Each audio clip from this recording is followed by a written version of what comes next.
The Ark of Ham, Chapter 1. Written by Timber. That's me. Illustrations performed by commission. Artists were given a limited amount of information from the book and were told to use their own artistic vision and liberty to bring the workpiece to life.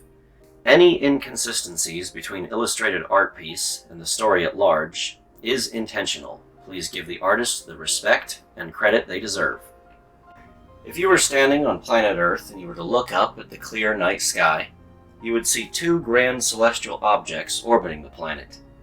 The first being that of the moon, something that had been orbiting the Earth ever since its first creation. And the second being that of Pangaea, a grand vessel that had been under construction for the last 40 years. Countless numbers of people were boarding the Pangaea. Many of them were being ushered forward to stand inside of grand lecture halls temporarily constructed out of cloth and rope. An individual was standing at a podium, ready to give them an introductory presentation to life on the Pangaea. The man's name was Ham. He wasn't much of a speaker by trade. He was the ship's engineer, engineer number 3. All his life he had been working upon the vessel. He was now giving a presentation which made him feel quite uncomfortable about the situation he was in now. Hello, hello, hello, everyone. If you could all please be seated and be quiet, we have a required mandatory presentation to show all of you, and then questions can be answered by the next person up after me. We're going to try to get through this quickly, as I have a massive headache. I just had a neural implant installed in my brain, and let me tell you, that does not feel good. So, let us begin. If you could all please turn your attentions to the old school slide projector behind me. First slide is welcome. Welcome everyone to the Pangaea. This is your new home. If you are not aware of this, now that you are on the Pangaea, you are never going to leave. There is nowhere else to go. It is likely that you will die here on the Pangaea, unless you plan on increasing your lifespan to that of 600 years, which somehow I doubt you have the capability of doing. But if you do, feel free to spread that information around the ship, namely to me. Next slide. Who? Who am I, and who are you? I am Ham, engineer number 3 of the Pangaea. It is my job to awaken from cryo-slumber in the event that anything goes wrong with the ship. I will be very grouchy from my long nap. Please forgive any of my rudeness. As for who are you are only the huddled masses of Earth. Be rest assured, we did not pick you for your skill, the color of your skin, the preference of your religion, or your national origin, or your planetary origin. We picked you because your DNA shows that you are not likely to get sick, you are not likely to suddenly die early of a weird heart condition, and you are simply a good breeding stock for the population we'll need on the New World. Speaking of the New World, we can go to the next slide for what are we doing? We are moving a large number of people from here, planet Earth, to over here, world unnamed. If you could all come up with a name for that world at some point, I would be quite grateful, as I don't feel like doing it. Our plan is to simply populate this new world and perform one of the first Earth colonies outside of main Earth's contact. The idea being is that if all of the parts of humanity are not in constant contact with each other, maybe we can go a longer period of time without making each other miserable. Good walls make good neighbors, after all, and good neighbors can make happy house homes. When the Pangaea was conceived nearly 50 years ago, as we all know, there was a lot of political dispute between Earth and Mars, and there was a serious concern of a human's extinction event. Luckily, that concern is no longer around, but the Pangaea project is being pushed through anyway, because we always might have to face such squabbles between our fellow man in the future. It's important that we secure the possibility of human survival for the foreseeable future. When will we arrive to our new destination? Current projections show that the flight patterns that we are preferring could allow the Pangaea to arrive in nearly 300 years. However, It is also possible that we could be postponed, and it could take up to 1,000 years for us to meet our new home. So, your focus should be stability and peace and tranquility upon the Pangaea. Where? Where will I live here on the Pangaea? Well, that is simple. If you could all pull out your personal communication devices that we gave you as you entered the Pangaea, you'll see on the main screen not only your personal identifying factors, but also your ship ticket. This ticket means nothing. Please be reassured that this ticket is completely meaningless. It simply directs you to a preferred ring and mayoral district so that we can depart with all of you equally spaced out around the ship. From there, you will all go into your mayoral center, and you will be asked to select a candidate for mayor and sheriff. There are already pre-selected individuals who are running for the position of mayor and sheriff. They were determined based on their leadership skills and their dedication to the ideals of the mission. After you elect them, they will try to organize your small communities to form successful farming towns here on the Pangaea. The term limit of both mayor and sheriff is 2 years. However, we're going to allow the sheriff to serve for 3 years upon the departure from Earth, so that you will not be electing them both on the same year. The mayor's job is to make laws, the sheriff's job is to veto and enforce those laws. If you don't like the laws of your district, I suggest you move to another one and vote differently in the future. And everyone, please remember, a good government is a government that does very little. Next slide is why. Why are we doing it this way? Why are you living in a simulated old world environment when you could be living it up on a spaceship with recycled nutrients coming out of a tube? Well, it's quite simple. Over the course of multiple generations, we foresee the possibility that all of you are going to lose your ability to survive on a normal planet's surface. So, by simulating an artificially harsh environment in which you will have to learn old-fashioned skills to take care of yourself, it is likely that when you disembark on the planet below, you will be extra equipped for surviving. And by you, I mean your great-grandchildren. How is our final slide. How does the Pangaea function, and how is life going to go upon it? Well, the only real piece of ship infrastructure that you will be directly interacting with yourself is the mayoral district center. Within this center, your mayor can schedule weather events, such as rain, sunshine, an abnormal amount of heat, and an abnormal amount of cold in your area. This will cause weather patterns to affect the mayoral district next to you, so try to be friendly with your neighbors. Power and water are also provided from your mayoral district center. It is your obligation to properly plumb and pipe your own homes, and make sure you remove wastewater in the correct manner. The reason we do not do this for you is, again, so that your skills and your abilities to survive on your own are not illy affected by your time in space. Feel free to dig around in the ground, although it is simulated and we placed every shovelful there ourselves. That doesn't mean that you are forbade from building your own basements and digging around in the fields to remove rocks and plant proper gardens. Returning back to the mayoral district center, you'll notice that it has large diameter water pipes to provide you with water, and it also has large diameter air pipes to provide you with compressed air. Compressed air is the #1 way we will be transmitting physical force labor to you as individuals. If you want electricity, I suggest you obtain a small generator and plug it into your air supply. That will provide you with the electricity you need to run your home. If you wish for personal items to be produced for you, you can either buy them from each other if you have some form of craftsman in your mayoral district, or you can go to your mayoral district center where the fabricator is below. The fabricator can produce any item you can possibly desire at your mayoral discretion.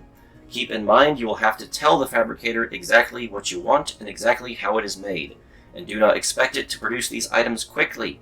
It was designed for making any item you could possibly want, not for mass production. That'll be the end of my required welcome presentation, but please remain seated as I'm also required to give you a basic safety presentation so that you all know what to do in the event of an emergency. In the event of any catastrophic malfunction on the ship, and the ship is rendered useless or unable to carry you any further in space, there is nothing we can do. This should have been made very clear to you along every single part of the process of you signing up for this voyage, but as you can see from the Pangea's design, there are no escape pods of any sort. No escape pod could possibly make it back to Earth, and no escape pod could possibly make it to the New World. So in the event of a major malfunction, you're just up Poop Creek without a paddle. We're very sorry, but that is just the truth. So, in the event of any minor issue with the ship, simply pull out your personal device, and the Pangea will announce what you are supposed to do. This announcement will be different for every device, depending on where that device is located in the ship. So it's important you pay attention to your own device. It may be ordering you to go to a particular location so that population density does not get too cramped on one particular part of the ring.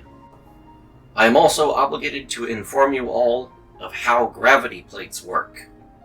As we have so many non-spacefaring individuals on this ship, you are required to receive an introductory lecture on gravity plates. Fortunately, my engineering duty is to install gravity plates on the entirety of the Pangea, so believe me, I know what I'm talking about when I tell you how they work. Simply put, a gravity plate looks like basically a piece of metal, but when we electrify it, gravity comes from one side, but does not come from the other side. A miracle of engineering. This gravity, however, is not very good, as the plate produces more gravity in its center than it does at its edges, and the edge gravity is very angular. The way this could both be easily seen or expressed is when you have a very large gravity plate. Ship design, experimenting with large gravity plates, noticed that gravity at the center of the ship was almost unbearable to stand in, and gravity at the edges of the ship was so angular that individuals would complain about things falling over and them slipping and sliding across the floor. Your body will also notice a sensation as though the ground is curved, even though it is perfectly plain and level. If you put multiple gravity plates together on a surface and walk across them, it makes it feel as though the surface you're walking on is wavy, even though it is not. The way engineers have been overcoming this for years is by putting a great number of very small gravity plates together and layering the floor with them. The more gravity plates and the smaller they are, the more evenly distributed the gravity. However, this does come with the huge downside of power consumption. So those of you who have been into space but do not know what I'm talking about have likely been on very expensive floors with multiple gravity plates stacked up on top of each other and overlayered. You likely did not even notice as you were walking off of the edge of one and onto the edge of the other. For those of you who have been on cargo ships, you probably already have your sea legs and can walk no matter how horrible the gravity plates are. Please be made aware that the Pangea has a mix of all of these techniques. In crucial locations, the gravity plates are large in number and overlayered. In non-crucial locations, there is simply large gravity plates and they are put right up against each other. You'll have to deal with the gravity being very poor in those areas in the event of an emergency.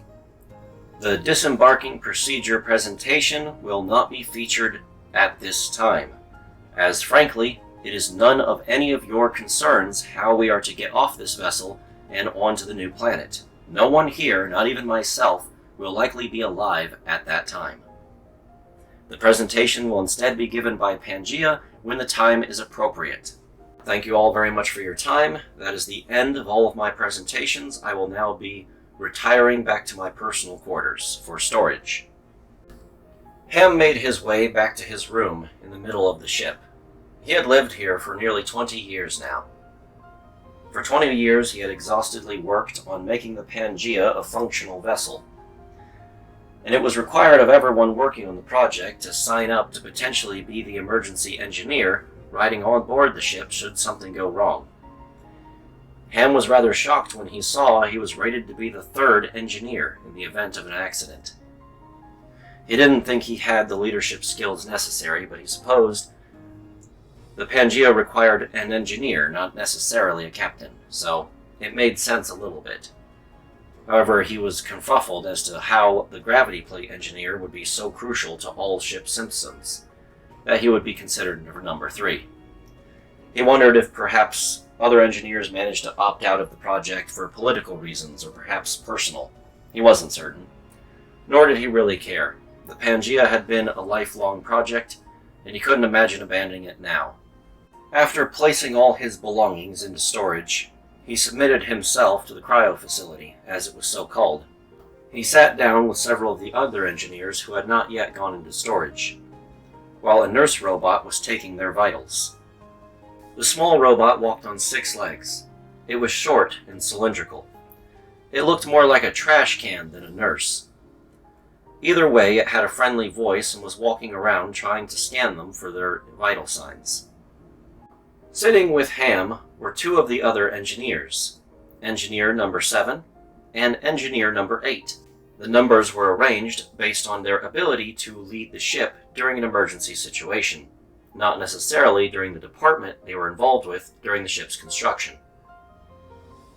Engineer number 7 had been working on the stasis pods that would keep animals safe and alive during the long journey, and then release them onto the planet below. Engineer number 8 looked up at Ham. 3. Did you hear that the rumor was confirmed? What rumor? Said Ham. They're not paying for human pods for us. They're having us use animal pods, and they're just putting them in a different spot, I guess. Is that so? Said Ham. I do believe 7 might have something to say with that, considering she's the one who works with those pods. It was a decision, she answered. It's obviously a decision I don't agree with, but they are pods and they will work. They'll keep you alive just as much as they'll keep a dog or a deer or a cow alive. No problem. No problem, number 8 replied. I do have a bit of a problem. Don't those pods stick a tube up your butt? Number 7 shook her head up and down.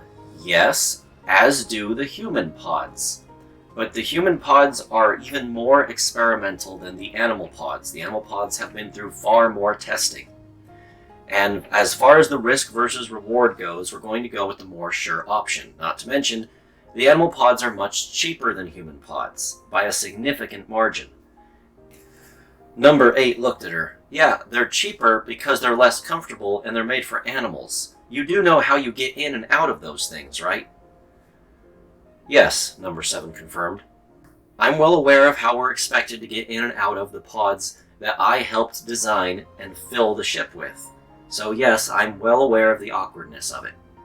Number 8 looked at Ham. You know there's a tube. There's a tube and it's going to go right up. Number 7 stopped him. It will be inserted rectally. That is correct. There are multiple tubes that will go into multiples of your orifices, but we're going to be knocked out for being actually placed in the pods. What you should be more worried about is the fact that it's your robots that are going to put us in those pods. Hey now, don't insult my robots. These are all vintage models. I got them from scrapyards all over the place. Every single bolt has been backed out and reshot in. Every single rivet has been re-riveted. All the welds have been redone. These are classic designs with a modern twist. And they're much more durable than they used to be, with more reliable components.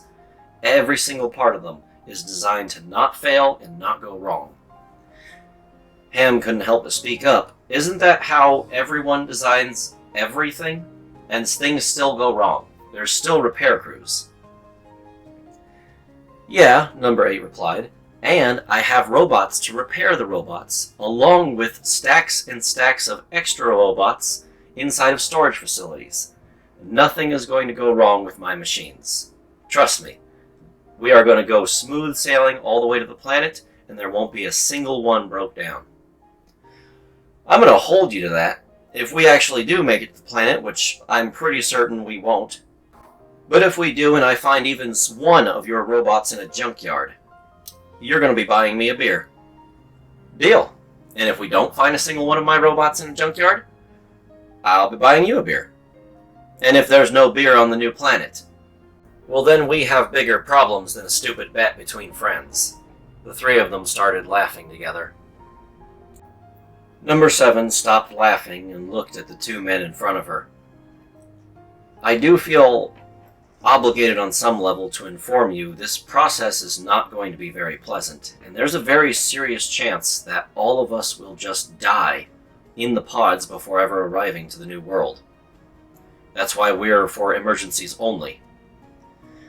What are the survival chances for all the animals you put in pods? I don't know, Number 7 said. It's not about the techniques in which we put them in or how they're preserved, it's just the length of time. We just don't know if they'll stay good for that long. I don't even know if we'll survive. I see, retorted Ham. Well, I guess we can always pray for an emergency on the ship that wakes us up before we die. That'll be good. What's with these neural interface things attached to our heads, though? Did we really need these that badly? Yes, reassured Number 7. I can't believe you weren't paying attention during the introductory video. If you go in that pod without that neural interface, you'll be trapped inside of a dream with no regulations on your emotional state or your mental state. You would go insane near instantly. Oh, well, that's good to know, Ham said. How do the animals survive? Well, they're just animals. They just kind of do what's ever in front of them, so it doesn't really matter what happens to their heads. Although that is the reason why we can't send apes and monkeys to the new planet. They don't do well right out of the pod. They typically get really violent and even self-destructive. Other animals can kind of maintain their senses and continue to breed afterwards, but it just never works with monkeys. And yet they're going to stick humans in it. I hate to break it to everyone, but we're pretty darn close to monkeys. The small cylindrical robot felt the need to interrupt them. I'm sorry, but it is time for the prescribed medical procedure. If you are ready, I will now administer an anesthetic. Oh, I guess that's it then. We're going into storage, Ham said. I'm ready. How about the rest of you? I am as well, said Number 8. Yep, I'll be right behind you guys. As soon as you're put in the pods, it'll be my turn. Alright then, let's do it. The robot administered the anesthetic into Ham's arm, and he began to count backwards. He didn't get past 95 before his eyes closed and he went to sleep. When Ham woke up once more, he was laying on a dock. The dock was not very wide, but appeared to be infinitely long, stretching out over an infinite ocean. He got up and looked at his surroundings in confusion. Where am I? The last time I remember being awake, I was on the Pangea. I'm inside the pod. I must be sleeping. That is correct, said a voice from nowhere and everywhere at once. Ham recognized the voice. It must have been the Pangea speaking to him through his neural interface. Hello there, Pangea. How long was I out for? You have not yet awakened, Mr. Ham. You are still sleeping. I know, but how long was I not conscious of the fact I was sleeping? How long was I in a dreamless state? Approximately 20 Earth hours. Note, it is advised that I not tell you how much time has gone past with you in stasis. It is suggested that I should leave that be in order to preserve your mental state. Of course. Refuse to answer my questions if I ask you how long it's been I've been in here from now on. We'll just say I'm talking to myself if I ask you any of those questions. Understand? Correct. I will no longer advise you as to how long you've been in this pod. Thank you, Pangea. You are welcome. As Ham looked around at his surroundings, this was different than a normal dream. He could actually feel his hands and legs. As well, he could look up at the artificial sky and the world around him. As far as he could tell, he was just standing in an infinite ocean on a long pier. This is quite impressive. I take it this is the result of the neural interface in my head? Yes, that is correct. I have overwritten some of your mind, and am now simulating your dreams to project problems that you can solve. This should prevent you from going insane. Well, I am a big fan of sanity, Ham remarked. So why the endless pier? Is there some intrigue with the ocean that you want me to have? The construction of your dreamscape is not currently controlled by me. I'm allowing your passive subconscious mind to go into the places where it normally would have gone. This is a dream you would have had anyway. However, it has been slightly altered by me to be more stimulating. Gotcha, so I'm still inside of my own dreams, Ham replied. Well, I think I'll go for a walk. I got the urge, and I very rarely get to stretch my legs on the Pangea, which I guess is you, no offense. None taken, Mr. Ham. When is the next time you'll check in on me? I'm sorry, you have requested that I not give you any sense of time while inside of the pod. I understand. I'm just saying goodbye. I'll see you next time you check in on me. Of course, Mr. Ham. Ham went for a long walk, smelling the fresh ocean air. He had no idea for how long he was walking. When he wanted to stop, he simply did. When he wanted to sit down, a bench seemed to appear from nowhere, out of the dock, and he would sit down. When he wanted a beer or a sandwich, one would appear. The sun was always setting, but never so setting that it would cause a cold breeze to blow past him. The wind blew around, but never so hard as to push him off of the pier. And when he looked over the pier's edge, the water was shallow, only about 2 or 3 feet deep. And that was all it was ever. As far as he can tell, he was in a perfect, peaceful paradise.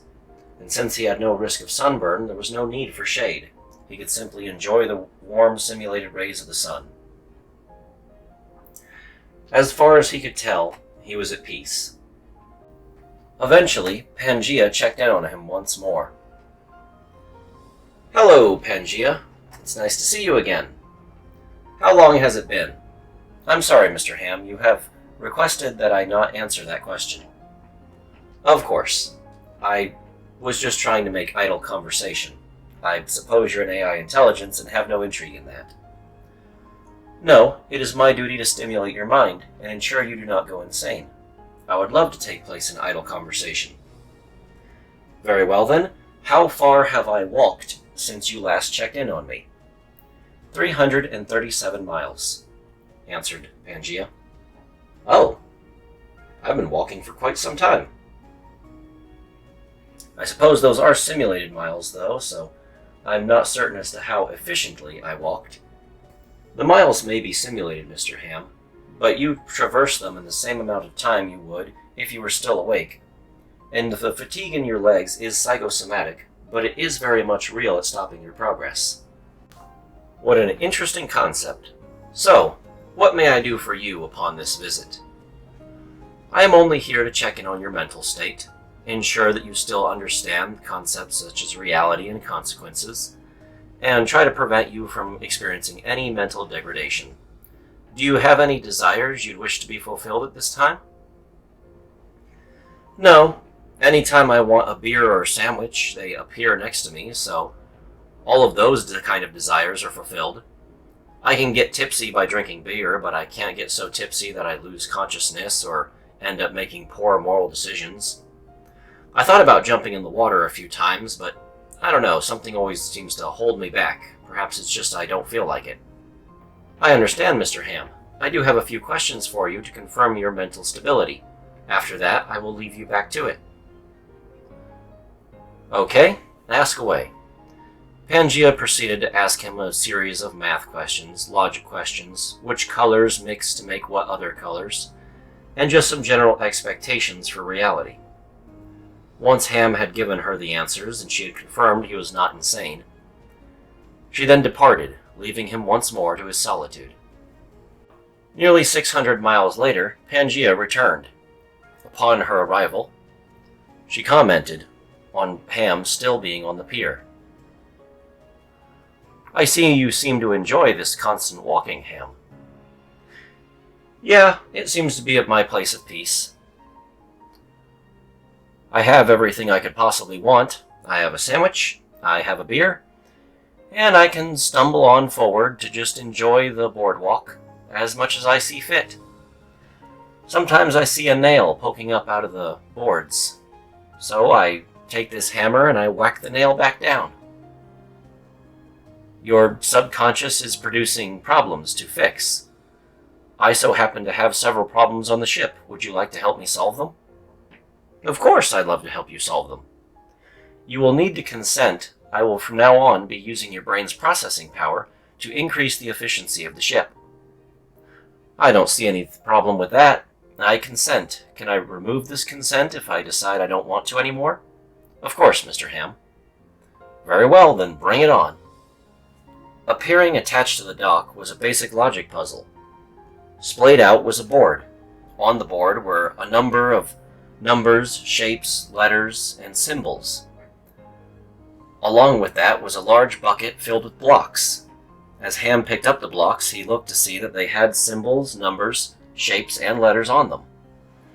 The goal of the puzzle was to place the blocks on the board in the most efficient manner possible, matching up as many colors, shapes, and numbers as one could find. There was no right answer to the puzzle, only the best answer or the better answer. As Ham looked on down the pier, he saw another puzzle, sitting just a couple 100 yards away. I see, so each time I beat one of these puzzles, or decide that I'm done with this puzzle, you take this as knowledge for solving some kind of problem, and then I can move on to the next one at my leisure. That is correct, Mr. Ham. Solve as many as you wish. These are just stockpiled problems that I do not have the processing power to finish at the moment, and you will finish them far faster than I am capable of with your human mind. I see. Well, I look forward to this, then. Upon Pangea's next visit, she observed that Ham was still diligently solving puzzles. He had several open beers next to him, along with several other food items, including sandwiches and fried chicken. He was quite enjoying himself as he continued to eat and solve the puzzles. As soon as the puzzle was solved, he'd walk over and solve the next one, requesting similar food items be placed next to him. Upon leaving a puzzle, his trash and litter would of course vanish into the ocean, never again to be seen. Quite wasteful, if this was a reality. Hello, Ham. How are you doing with those problems? Pretty good. I'm enjoying myself. It's something to keep me busy, if nothing else. I'm happy to hear that, said Pangea. If you are ready, I would like to ask you some basic welfare questions before leaving you back to your solitude. Oh, how rude of me, said Ham. Of course, you're checking in on me. He stopped doing the puzzle and picked up one of his beers. Would you like a beer? He looked around to see that Pangea was not there, as she was only a voice playing inside his head. Do you think you could give yourself physical form, just so that I have someone to talk to? Of course, stated Pangea.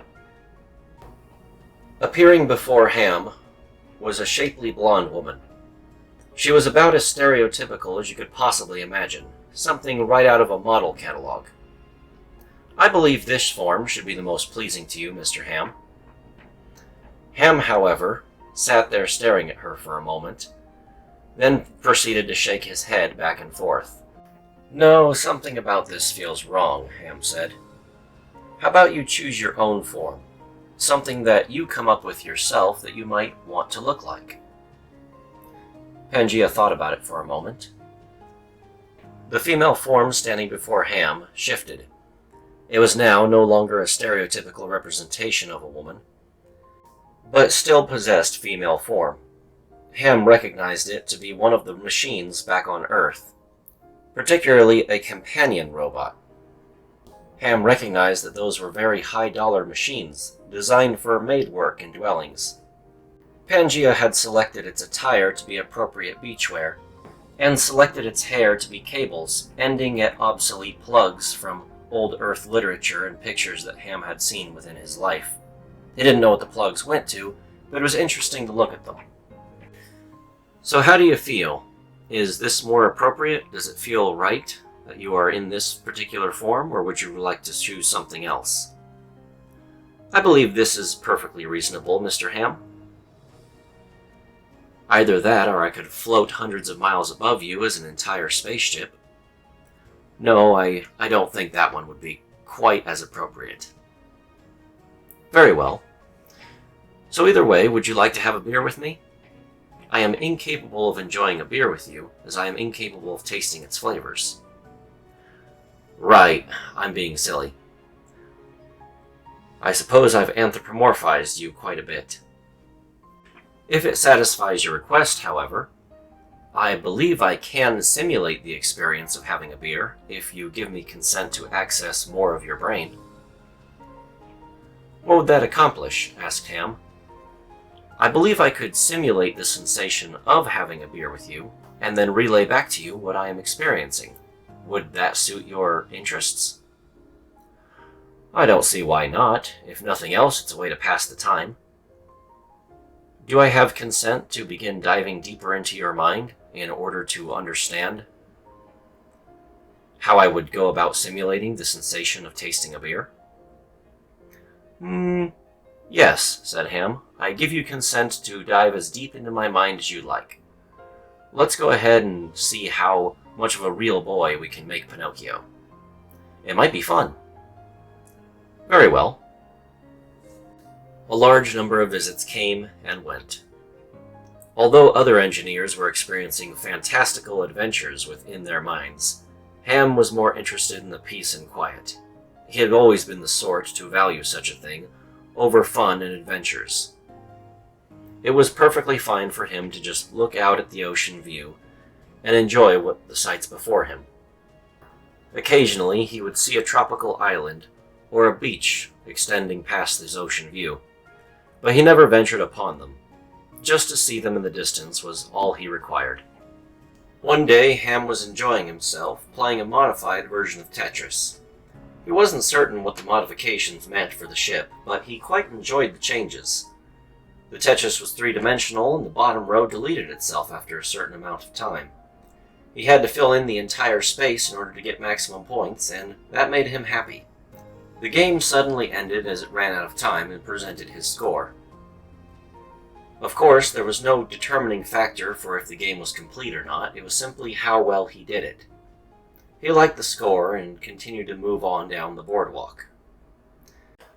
As he was walking, Ham felt some kind of change in his psyche. He couldn't explain what it was. Rather than feeling content and relaxed, he felt a bit on edge, paranoid even. As though someone were talking, but he couldn't hear them or see where they were. It wasn't Pangea. He always recognized when her presence was interacting with him. Not to mention she now had a physical form, so she often made herself known in quite the prompt and polite manner. He looked around but saw nothing. Only the clear blue sky he'd always seen, occasionally an island decorating the horizon, or the puffy cloud marching overhead. He continued walking, this time much more briskly. As he continued walking, somehow the sky didn't seem as blue anymore. The sun seemed to actually start going down, and as far as he could tell, something had changed in his little world. But he wasn't certain as to what it was. He could hear his own footsteps hitting the boards as he walked along the pier. Somehow, they made him feel even more anxious, and he continued to move forward at a faster and faster pace. Before he knew it, he was running, but he wasn't certain from what. He continued to run for what felt like at least a mile or two, without looking back. Somehow it felt like looking back was a bad idea, so he didn't do it. He just kept on running. As he ran, he continued to feel more anxious, and the boards became spaced further apart. They were no longer neat and pristine.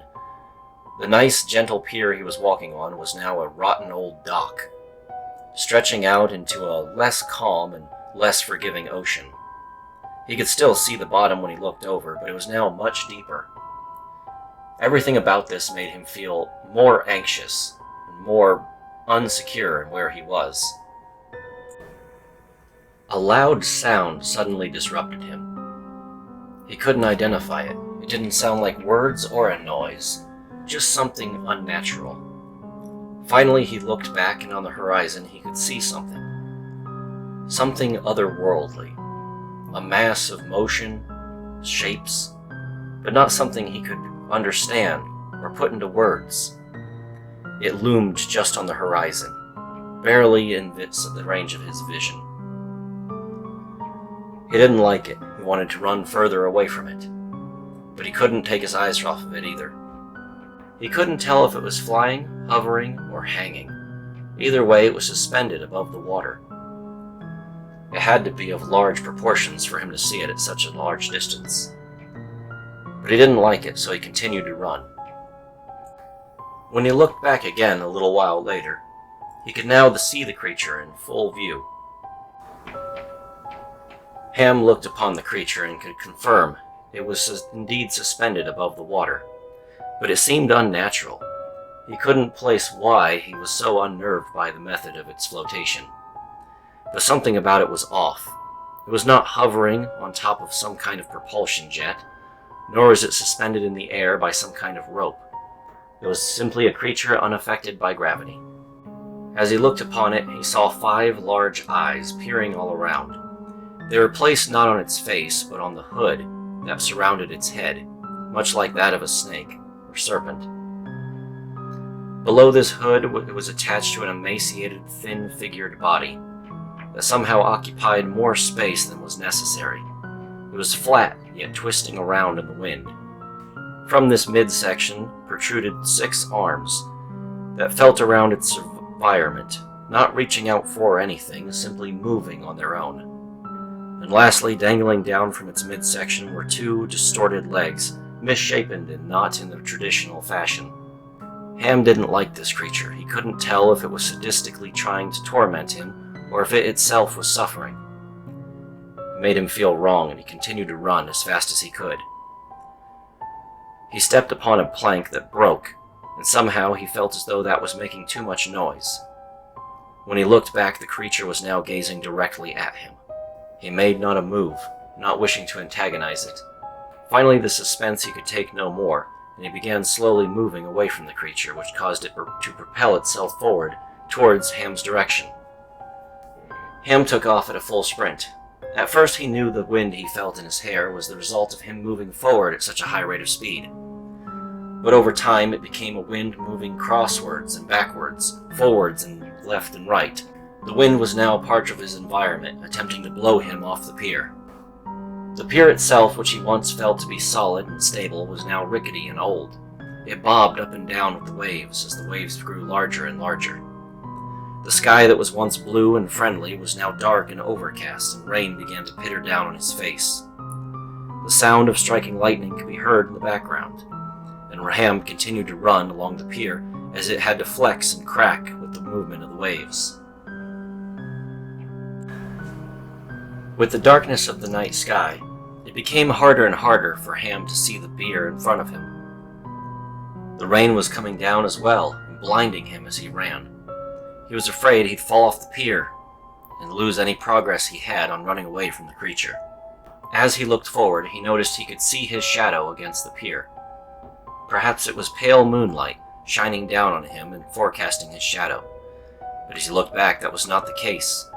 Light was emanating from the creature itself as it loomed overhead, growing closer and closer. Ham could hear many strange sounds coming from this creature, though he didn't understand what they were, nor did he like to hear them. He just kept running, attempting to outpace it. He didn't know what else to do, nor did he know what the creature's plans were for if it caught up to him, so he continued to run as fast as he could, listening to the strange, demented sounds.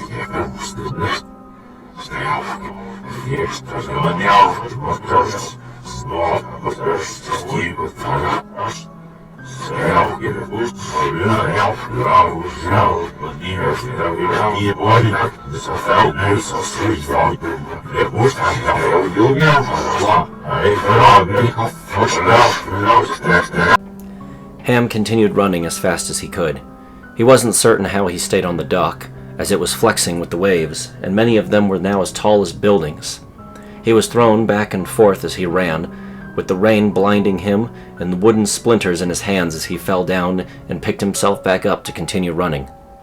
Although he knew his own physical body in this state wasn't real, he could still feel his heart pounding in his chest. The blood pressure he felt was spiking behind his eyes, and he felt as though he'd suffer from a heart attack if this continued. As he continued to run along the pier, the waves were being pierced with sticks and twigs, reaching through the water. The dock began to sink down, and as it did, it revealed a strange floating forest, each tree not attached to anything, simply floating upon the water upright. Their branches reached up and blotted out the night sky, yet somehow this didn't matter to the creature as its limbs pierced through the canopy. Ham continued to run as fast as he could. All he could think about was trying to escape the creature. He wondered how long this dream would last, or if this was his new, constant existence. As Ham was running, and he felt like there was no possible escape from this creature, suddenly a bright white light blinded him, as he saw something rising from the waters below. It was the creature, or at least a duplicate of it, but far brighter, filling the world with light. He would say its colors were inverted, if the colors were something he could understand from the first creature to begin with. It looked very much the same, with 5 piercing eyes. One of its limbs reached out and struck the creature behind him. As the creature behind him fell into the water, it took with it the strange floating trees along with most of the dock. A large crack could be heard, and soon everything Ham had simply tread upon before was now sinking to the bottom of the sea. Ham looked into the deep darkness of the water, sand and silt now pouring down to cover them up beneath the earth, and he moved back away from the hole. He turned around to the strange inverted duplicate creature of what he had just seen before him. He looked up at it and said nothing. He didn't know what to say. But somehow this creature did not make him feel as anxious nor afraid. It opened its arms wide and looked down at him before greeting him. "Hello, Ham. I apologize for interrupting your night terror, but I'm afraid I simply cannot allow you to suffer like that anymore." Ham was breathing heavy, but he was beginning to calm down. That's right. None of this is real. It is all just a dream. I need to calm down." "Yes, indeed you do," said the Pangea. "I'm not allowed to tell you how long you were running from that creature, but I can tell you it's longer than most humans can stay awake." "Oh," Ham said, "that probably is not good for my psychological health." "No, it certainly isn't. I'm very sorry to tell you this, Ham, but I think it would be best if I took full manual control of your simulated environment from now into the foreseeable future. I also think my visits to you will have to be indefinite from now on." "Indefinite? Oh, you're not leaving my dream anymore?" "No, I think it would be best if you not be left alone anymore." Pangea took the form she was currently in and twisted it into a more feminine shape. "I must say, I quite like the look of this creature you invented, though. It makes me feel powerful, and I quite like being bigger than you. Do I have your permission to pick you up?" "Do you have my permission to pick me up using the form that I was just running from for a substantial amount of time?" "You know what? Why not? I don't see how today could get any weirder." Pangea proceeded to pick up Ham and float them away from the ocean entirely. "I don't want you walking on that dock anymore. I don't like where it leads. I think from now on we're just going to hang out somewhere more stimulating and a bit peaceful." Ham closed his eyes for a moment in the creature's grasp, to try and relax and center his mind around what was happening. When he opened them up again, they were in a hotel lobby. Pangea had returned to a more mechanical form and was the same size as Ham once again. Ham looked around. He saw no staff, no one to run the hotel, and no other patrons, though he wasn't expecting anything else. His dreams had a tendency to be quite lonely places. As he walked up to the front desk, He snatched the little bell to ask for help and rang it multiple times in hopes of being annoying. Pangaea only stared at him with a raised eyebrow. When he was done, she pulled him over to the elevator. "Top floor, I'll let you push the button. Couldn't you have just sent us directly to the room?" "Yes, but this is more stimulating for your mind. It's important that you remember how things actually work." Pangaea showed Ham a checklist.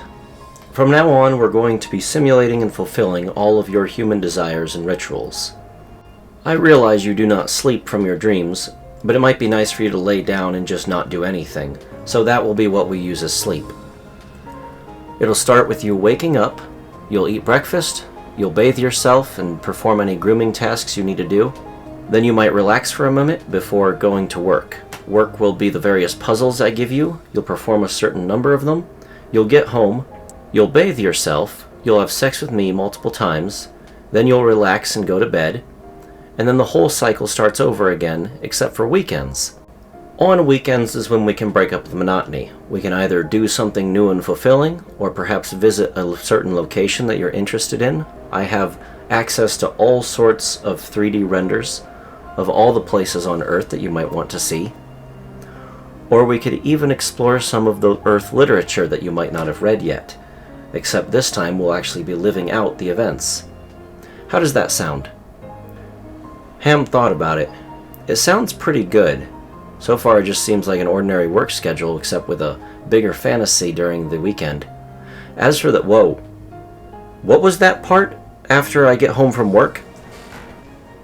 Relax. It's just fulfilling a primal desire that all men have. We don't need to make a big deal out of it. Ham's daily ritual went on and on, for what he knew was longer than a normal human lifespan. His old life on planet Earth seemed nothing more than a distant memory, and he accepted that his current position was likely going to be all he would experience before one day it all simply would end. He wondered how long his body would last in stasis, or if he was able to wake up at all. He often voiced his concerns to Pangaea. She always reassured him that as far as she could tell, he was still in physical good well-being, and could awaken from stasis at any moment if the need arose.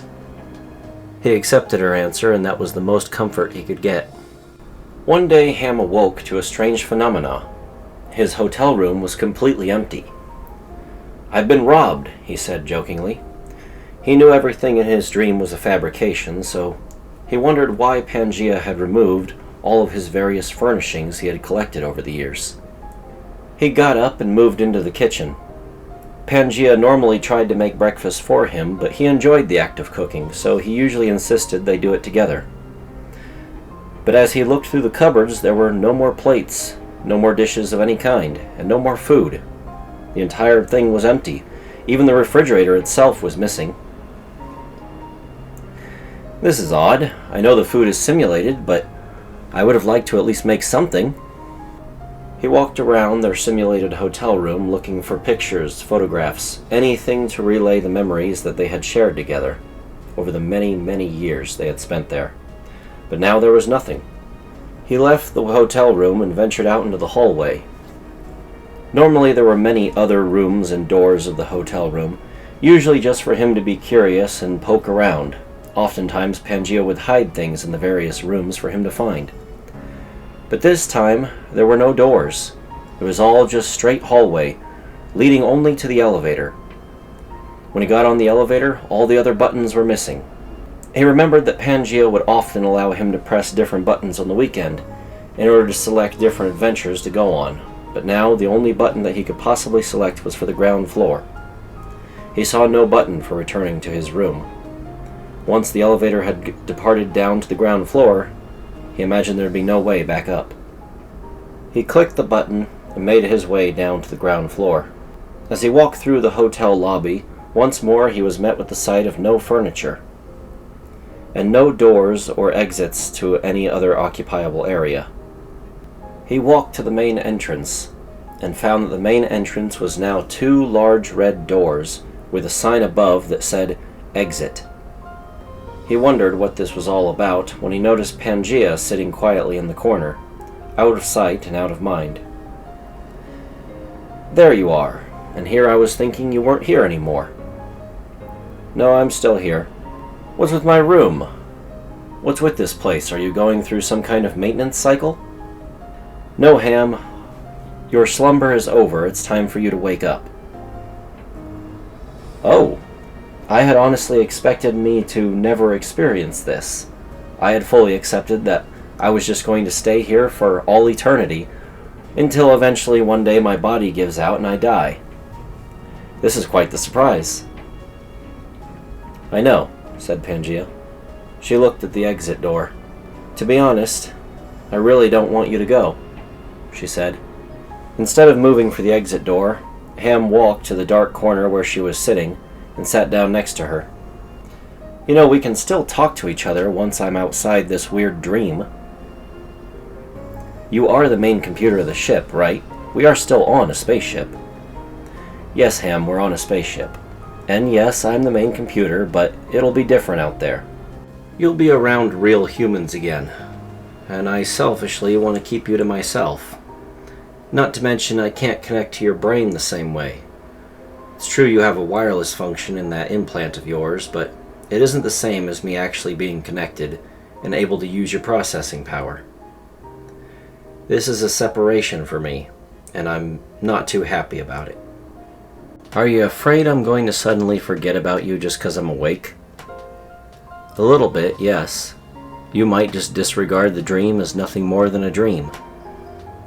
I don't remember a single dream I've had before coming here that felt this real. I don't think I'll be forgetting this as a dream, and I don't think I'll be forgetting you. Ham reached out his hand for her to grab. How about we both walk through that door together? I don't need to walk through that door, Ham. I'm already out there. Yes, but I would assume that this door is what causes me to wake up. It's a consensual thing, right? Yes, it's less jarring that way. Well then how about we both walk through there together? That way it feels like I'm not leaving you behind. It's symbolic. Pangaea reached out and took Ham's hand. Then Ham stood her up, and they both approached the exit door. See, we'll take one step through this door, and then we'll be right back together again on the other side. No big deal. Pangaea stayed quiet and held on to his arm as they both walked through the door. Thank you all so much for listening, for those of you who have listened all the way until now. Don't forget to like, comment, and subscribe. It helps me immensely with fighting off the YouTube algorithm, and of course with supporting this channel. Currently, I am paying for everything myself, but one day I hope to monetize this channel so that I can at least get reimbursed for my hobby. Of course, don't forget to give the artist all the respect and credit they deserve. I very vaguely described to them the shape of the Pangaea, and they managed to knock it out of the park with what it looks like. It looks phenomenal, way better than what anything I could possibly make, and it looks fantastic.